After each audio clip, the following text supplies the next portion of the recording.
Hello everyone, my name is Keely. Welcome to my channel. Welcome back if you've been here before. I am so excited today to start a new vlog series on my channel, which is romance with a side of food. My favorite subgenre of romance is when there is food involved. Give me some baking or like a little bakery or a cooking show, some kind of competition or anything involving food, like we're in a restaurant. Love that. I have such a great time with it. Some of my favorites are A Faux Love Story and The Christmas Clash. I had such a great time with these. A Faux Love Story is actually one of my favorite books of 2022. So this is a subgenre that I definitely wanted to explore more this year.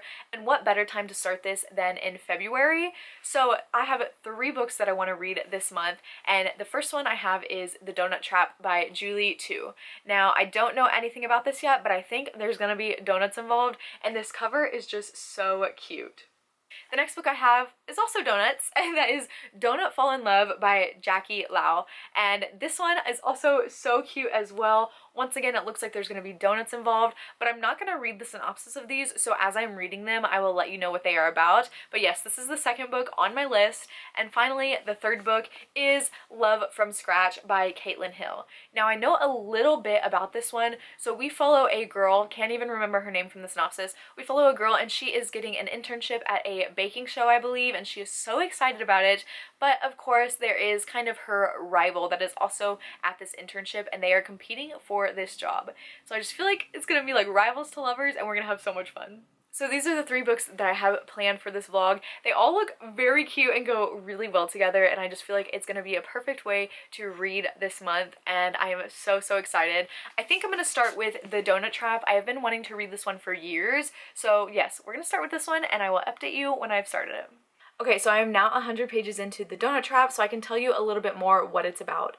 So we follow a 22-year-old Jazz, and she has graduated from college, but she doesn't have a job, and she doesn't have a boyfriend, to her parents' dismay. So she ends up moving back home and working in her parents' donut shop.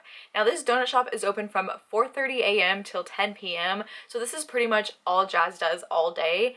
Now, her best friend Lynn is dating this guy Owen, and Owen's roommate is named Alex. And when Jazz finds this out, she realizes that Alex is the guy that she had a crush on in college. She had a one-time chance encounter with him, and so now that she realized there's this connection, she tries to get to know him, and the synopsis says that something goes wrong, and like I think they go to dinner and they find out the other person isn't who they thought they were. I haven't gotten to that part yet, but it seems like something is gonna happen because on the other side of things, Jazz's ex-boyfriend Michael showed up to the donut shop, so I feel like there might be something there. And the problem is Alex is Jazz's parents' like dream for Jazz because he is smart, he has a job, and he is Chinese, whereas Michael is not Chinese and they really want her to date an Asian boy. And Michael is not that. But this donut shop is really interesting because we do get all the fun little donut vibes, and I love being in it, and it's making me feel like maybe I should open a donut shop. But the author's note at the beginning of this says, in addition to the romance, this story features a donut shop owned by a Chinese-Cambodian-American family and explores the dynamic between first-generation immigrant refugee parents and second-generation children. So I love stories that also feature first-generation and second-generation families. I just really love that dynamic, and it adds something more important and serious to the story other than the romance. I also feel like I can relate to Jazz a lot in this. So I work at the high school that I went to, but it is not the job that I want. And so I feel like the college degree I have is so difficult for me to find a career in it, and Jazz is in the same spot. I still live at home and so does Jazz, and so I feel like I can relate to her on that level. But I do like the aspect of the immigrant parents and how that dynamic is so different from my own, and that's really interesting as well. But I'm definitely intrigued to see where this is going, especially with her ex-boyfriend, because I feel like that was just like a random thing thrown in there, because I thought the love interest was going to be her and Alex, but now I'm not sure who it's going to be, and I guess we'll find out. But yeah, I'll probably update you when I'm like halfway through, but so far so good. Okay, it's a little bit later, but I wanted to update you that I am now halfway through The Donut Trap. So I'm on page 177, and so far I am really liking Alex, and we haven't gotten to see a lot of Michael. So I'm really interested to see like what's gonna happen, because we know from the synopsis, like I don't know, there's something happening there. Like, why would Michael be introduced if he wasn't like a main character in the story. We've only seen him in like 2.5 scenes. We really haven't talked to him a lot, so I don't know anything about him, so I can't form an opinion on whether I like Michael or not, because he was an ex-boyfriend. So if he is the love interest, it's kind of like a second chance romance, but so far I'm not feeling anything there because we don't know anything about him. Alex, on the other hand, I am liking him, but I feel like he has some secrets that we don't know about. But it'll definitely be interesting. I am loving all the Asian culture. So not only do we get like Chinese culture, there's also Cambodian and Vietnamese. There's also some Korean thrown in there. I will say, Jazz, the main character, every time someone is listening to K-pop or C-pop or something, she's like, I don't understand how you can listen to that. You don't even understand it. I hate when people do that. I love foreign language music, and so when people do that, it just irks me. She also makes fun of Alex for liking Taylor Swift. Like, listen, Jazz. There are some parts where I relate to her so hardcore, and then other parts where I'm like, something's wrong with her.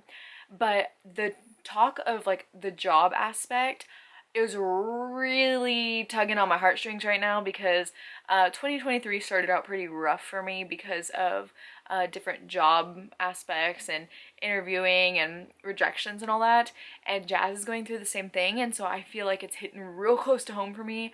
But we just got to a scene, non-spoiler, where Jazz is trying out new donut flavors, so that was really fun to get to see her make these new donuts and try them out and come up with new inventive flavors to try to save the donut shop because the rent prices are increasing. But yeah, so far I'm not knowing where this is gonna go, because like I said in the synopsis, like we have Alex and we also have Michael, and like something, it says until a disastrous dinner reveals Alex isn't as perfect as she once thought. Like, what's gonna happen? Because right now Alex is seeming pretty perfect. But yes, I am loving the donuts. Also, the little like page numbers in here, let's see if I can show you. Look how cute that is. If it focuses, it's a little donut, and then the chapter headers themselves are also like little donut illustrations. So I love that that's added into there, and it just like adds a cute little donut touch. But yeah, so far I feel like I might finish this today. Let's see, it's like 1:30 p.m. and I might be able to finish it today, but I don't want to jinx it, but we'll see. And I guess I will update you probably when it's done, or unless something like major happens and I just feel like I need to talk to you. Okay, it is the next day, but I'm wearing the same sweatshirt because I live in this sweatshirt at home. But I did finish The Donut Trap last night, so I read this book in one whole day, and I will say I really enjoyed it. So like I said in my last update, I really liked Alex, and I still liked him throughout the entire book, and I feel like the conflicts they had were really justified for who they were and who their families were and the situation they were in. I will say the relationship dynamic that was in this book, I wasn't fully sold on. I liked them individually, but together they were okay. It wasn't like anything that I was gonna fall in love with and be like, I would die for them. But yeah, it was just like there was something off a little bit for me where I was like, okay, they're cute together, but like I'm not obsessed with them, you know, if that makes sense. But yeah, I really did like the characters in here. And like I said before, I just love the whole first and second generation family dynamic. There is so much intricacy within those dynamics, and like with the family and the sibling, and what it feels like to be a child who feels like they are a disappointment to their family, and how to reconcile with that. But yeah, this was really cute, and also, not to mention the donut stuff, but there was so much other food talk in here. Like every time Jazz's mom would make a meal, we would get descriptions, or if they would go eat galbi at a Korean barbecue place, we would get this description of the aromatic food, and it was just absolutely perfect. And so all the food descriptions in here were spot on. I really like the characters, and I really like the situations they were in and how it played out. So I'm gonna give this one 4 out of 5 stars.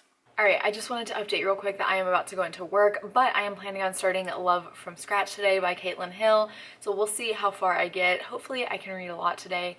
It is Friday, so after work maybe I'll read some more too, but we'll see, and I will update you when I am probably back from work, because I won't update, so I don't know what page I'll be at that point, but we'll see, and I guess you'll see in the next clip. Alright, so I just got back from work and I made it 200 pages into Love from Scratch. So let me tell you a little bit what it's about. So these characters in here are actually 18 years old, so it's on the older side of YA, and we follow Reese. Now Reese has recently, Reese recently, has just gotten a marketing internship at this company called Friends of Flavor. Now this is kind of like a YouTube channel, think Try Guys, where there's a group of people and they each have their own different segment and different like cooking shows and different things that they do. So she is the marketing intern, and on the other hand we have Benny, who is the culinary intern. So there's 2 interns, and at the end of the summer there is 1 job for the final internship, and they are both vying for this job. So one day, Benny and Reese kind of get thrown in together in a video because the people that are supposed to be in it are unavailable. So the marketing team is like, interns, y'all are doing this together, and it's gonna be amateur hour, and y'all are just gonna be cooking on the whim and have no idea what's going on. And their banter is so good that the video goes viral and everybody is shipping them. Everybody loves their chemistry together, and so they get like this video segment called Amateur Hour from this. And when people realize that there is a competition involved for this internship, it starts turning competitive through their video segments. So let me tell you, the food in here is really great. I love listening to the banter while they're baking or cooking, and we also get to see the different segments from the other celebrities in Friends of Flavor and what their segments and their cooking is like, so that aspect has been really, really great. I also love that we're following people who have just graduated high school and they are going into college, trying to find a life for themselves outside of where they grew up. This book also talks about what it's like to be a woman in the workplace. Reese has really struggled with that in the past, and what the standards are like to be a woman in general, especially in the South because she is from Kentucky. And so we have seen a lot of scenes like that that is very aggravating in how men treat her differently than they treat Benny. But overall, I really love the chemistry between them. Benny is super, super sweet, and I love to see both of them open up to each other. But yes, let me talk about this cover too, because look how stunning this is. I love the different baked goods on here, and the back is also just so, so cute. And then the chapter headers in here also have like little pictures, kind of like the last book, but these ones have little whisks on all of them, and it's so cute. So overall, I am enjoying this so much. I cannot put it down, and I feel like I'm flying through it, and I am just loving the banter for each other, and they each have different nicknames for each other. Like he'll call her different varieties of Reese's, like Reese's Pieces, Reese's Cup, king size Reese's, like different things like that. And he has like a secret name because Benny is based on his last name, and she doesn't know it, so she keeps calling him like Bento Box, Benvolio, like things like that. And the nicknames are just so iconic, and the banter between them, I just really feel the chemistry, and I'm really loving it. So I'm not sure if I will finish it today. Like I said, I have 150 pages left. It's like 3 p.m. right now, so I totally could finish it, but I also feel like watching some videos and coloring. I recently downloaded a coloring app, and it's taking over my entire life. But we'll see, because I also feel like I just can't put this down. But yeah, I will update you when I have finished it. Okay, it's the next day, but I needed to update you that I finished Love from Scratch. So I read this book once again in one day. One of the things I didn't mention in my last update is that this actually takes place in Seattle, and so we also get to see different parts of the city, which I love. Seattle is one of my favorite places in America, so that was really fun. Like I said before, this talks a lot about what it's like being a woman in the workplace, and there are a lot of double standard conversations and how Benny is slowly learning through that, and he's very receptive to understanding more about that. So he's a really great character because he is understanding that. Also, getting to see Reese working with the other women in the workplace and how they can make it a better situation for all of them is also really great. So one of the things some people don't like in romance books is how when they talk about how the girl is super tiny and short and the guy is this massive guy. I don't have a problem with that because I am very short, and so that's relatable to me. But you'll be happy to know, if you are one of those people, that Benny and Reese are pretty much the same height. There's actually a point in here when she's wearing heels and she's taller than him, and I'm just like, short king, we love to see it. Overall, I really, really enjoyed the romance in here. Benny and Reese are absolutely perfect, and I also love them individually as characters. I thought the chemistry between them was really great, and you could see it from the very first scene they had together, especially when they're making videos. Like I said before, their banter is absolutely perfect. The jokes they have with each other and the little nicknames they call each other, I absolutely loved. I just love their relationship so much, and I flew through this because the different scenes, the relationship, all the characters involved, and the workplace and the food was just so perfect. The different food involved, you had desserts, you also had great dinner and some brunch and breakfast thrown in there, and I loved it so much. We got to see a lot of different settings within this book, and each one of them was absolutely perfect. I had such a great time with this book, and I highly recommend it. I gave it 5 stars. This is also Caitlin Hill's debut book. She has another book coming out this year, and now I am highly anticipating that one. So now that I finished Love from Scratch, I need to pick up the last book that I have for this vlog, and that is Don't Fall in Love by Jackie Lau. I am very excited for this one. Once again, this cover is absolutely stunning, but yes, I will update you probably when I'm like 100 pages in so I can tell you what it's about. Okay, I'm 100 pages in, so I can tell you what this is about. So we follow Lindsay, who is a baker. She owns a bakery in Toronto, and they specialize in donuts. So one day she is setting out her matcha donuts that like are very famous, and in walks Ryan, who is a very famous actor, and bumps into her and dumps the donuts all over the ground. And so she kind of starts yelling at him because she's very upset. She worked really hard on these donuts, and now people are going to be demanding them, and she's not going to have them. And so she starts yelling at him, not realizing that he is a big celebrity who just had a massive movie come out. Now, this movie that came out was a rom-com that Ryan starred in, and it is very important to him because he is an Asian actor, and they usually don't get roles in rom-coms. Unfortunately, this rom-com is not getting good reviews, so he is anxious about how that's going to reflect on Asians in Hollywood in general. And his dad is super unhelpful and actually trolls him on Twitter in front of everyone, and so him and his dad don't have a really good relationship. So we know that Lindsay's father passed away when she was 22. They are now like early 30s, late 20s. So he passed away 7 years ago, and Ryan's mother recently passed away within the last few months. So they are both dealing with grief in their own way. Lindsay's grief journey is a little more progressed because it was longer ago than Ryan's.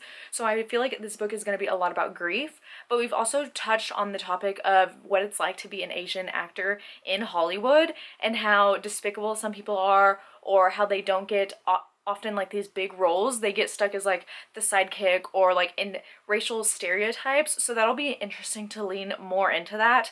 But I think it'll also be interesting to figure out more of Ryan and Lindsay's past and how they are dealing with the grief, because grief is such like a heavy topic, and I really like when it's done well in books. But Ryan is about to go on this baking show called Baking Fail, and it's when celebrities go on this baking show and they kind of aren't good bakers. So Ryan decides to go back to Lindsay's bakery and ask her to teach him how to bake, so when he goes on the show, he doesn't make a fool of himself completely. So I am loving this so much already, not to mention the bakery. Love those scenes so much, and when she's giving him lessons, the way they're baking, it just sounds so good, and I just really want to open my own bakery, and it would just be great. I love that aspect so much. I also love Ryan and Lindsay, and the tension, it's already so much. Like, we are 100 pages in, and the chemistry, the tension, it's already like overwhelming, and I can't wait to see where this goes. But yeah, I'm interested to know more about Ryan's career because, like I said, the movie that he just recently released is not getting good reviews, and so I know he is struggling a lot personally, so I really like when books show what it's like being on the inside of celebrity and how difficult that can be. But yes, so far so good. I'm loving all the food scenes and all the food talk and just the different dynamics they have with their parents, because we see Lindsay's mom and then we also see Ryan's dad and Ryan's sister, so it'll be interesting. I am having a great time with this so far. But yeah, so far so good, and I will update you later. Okay, update on Don't Fall in Love. I'm about to go to work, but I needed to update you before I leave. So I am on page 167, so I'm like almost halfway through, pretty much exactly. And oh my goodness, last night I read this scene in here and it like tops all scenes in romance for me. Like, personally, this is perfect for me. So it's not a spoiler, but Lindsay and Ryan went to a bar, and Lindsay ordered a drink and Ryan just ordered a soda, and she looked at him and was like, oh my gosh, he's not gonna drink? Like, we're at a bar, like it would be weird if I do, and he doesn't. So she asked him and he goes, oh, I don't drink. And she goes, okay, we'll go somewhere else. Gosh. Okay, so I don't drink, and I hate when people go on and on and on about it, and they're like, why don't you drink? What's the point? Like, blah, blah, blah. Or just try this. Just try it. You'll like it. Just try it. I'm like, just leave it at that. Just let me be like, I don't drink. And for the love interest in here to not be a drinker, and then she is completely okay with it and doesn't even ask any questions. Be still my heart. Oh my gosh, that just like made my day because I never see that in like any book ever where a character is like, oh, I don't drink. That's me. Oh my gosh. Okay, so yes, things are happening. Things are about to get started, I think. So I'm really excited. So I'm definitely gonna finish this today. But yes, I just had to tell you about that scene because it literally was just like, I feel seen, I feel heard, and I loved it. Okay, I'm here to tell you that I just finished Don't Fall in Love. I just got back from work and I was able to finish the last, I don't know, like 150 pages that I had, and I really, really enjoyed this, but it's not quite a 5 stars for me. I'm giving it 4 stars, but I still really love this book, and the things that it personally did for me, I am so appreciative to this. The whole drinking thing, I was really worried the whole time that something would happen and he would just randomly start drinking and it wouldn't feel right, but he didn't, and he stuck to his guns the whole time, and I just can't tell you how much that means to me because of how people have treated me in my lifetime because I don't drink. And so to see a character that is the same as me in that aspect is just magnificent. So this book also talks a lot about insecurities and body image issues and just not being good enough. So because Ryan is an Asian celebrity and a lot of times he has to take his shirt off in like rom-coms and things like that, he has some body issues, and it's not like super strongly talked about, but some of the things he would talk about would be like his diet that he's on or the shakes that he does in the morning, and there are a few times that calories are mentioned in here, so if that is triggering to you in any way, just be aware of that. It's not like a super heavy topic, but there are like some casual mentions of that or some fat shaming against him just because they think, oh, he's dating a bakery owner, so he might be gaining weight, like things like that, like little comments like that. There is a lot of social media comments in here too. Of course, he's a celebrity, so there's a lot of like Twitter things and like stuff that we see all over the internet every day. And so there's some social media hate as well as like some funny things like BuzzFeed articles and things like that. But these two main characters are actually pretty insecure, and so I think that's where my enjoyment dipped a little bit because their relationship is constantly like, oh, there's no way like they would like me because I'm just not good enough. And so the insecurities kind of just got annoying after a while, and so that's where it lagged a little bit for me because I just didn't read, or I didn't enjoy reading about like how they were so insecure they could not believe that the other person actually liked them. This book also slightly touches on postpartum depression. So Ryan's sister becomes a mom, and so she is struggling with postpartum depression a little bit. So we see a little bit of glimpses of that. It doesn't go like fully in depth with it, but I appreciated that this was in here as well. There are also some positive talks of therapy in this book, which is always a great thing to talk about. We get an interesting family dynamic with Ryan and his family because their mom recently passed away, and so him, his sister, and his dad are all dealing with grief in completely different ways. And so it's also great to see how grief can affect people in completely different ways than others, and so sometimes it is hard to understand that, but you have to take a step back and realize where they're coming from. So I will say, Ryan in here, I have like the perfect fan cast in mind, Jackson Wang. If you know who Jackson Wang is, I'll have a picture up of him here. He would be the perfect Ryan in my opinion. I honestly think this book would make the perfect rom-com movie. Like it would just be so, so good. And at the end of this, actually Ryan's dad really like warmed my heart. He actually became such a really cute character in my eyes, and I did have a great time overall with this. I also will say the spicy scenes felt a little bit rushed for me. They were still good and fun, but they were also a lot and pretty rushed, but overall 4 stars, still highly recommend this one. With that being said, it is time to wrap up this foodie romance reading vlog. I am so happy with how it went. So the first book I completed was The Donut Trap, and I gave this one 4 stars. Over the course of the week, I am slowly forgetting details of this book already, but I still did really enjoy it. And as far as Steam status goes, this is a closed door romance, so you don't see any steamy scenes. It is just hinted at it, but it is closed door, so you don't have to worry about that if you don't want to read that. And the next book I read was Love from Scratch. Definitely my favorite of the 3, 5 stars. Absolutely love this one so much. And this is completely a clean romance, super clean, so that is perfect for you if you prefer clean romances. And I honestly really loved that this was a clean romance. And the last one, definitely the spiciest one, was Don't Fall in Love. So just so you're aware, this definitely has some spice in it. And I gave this one 4 out of 5 stars as well. So overall, I had such a great time with episode 1 of Romance with a Side of Food.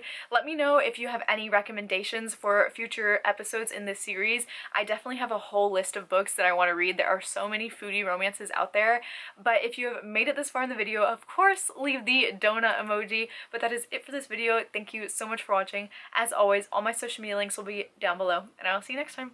Bye!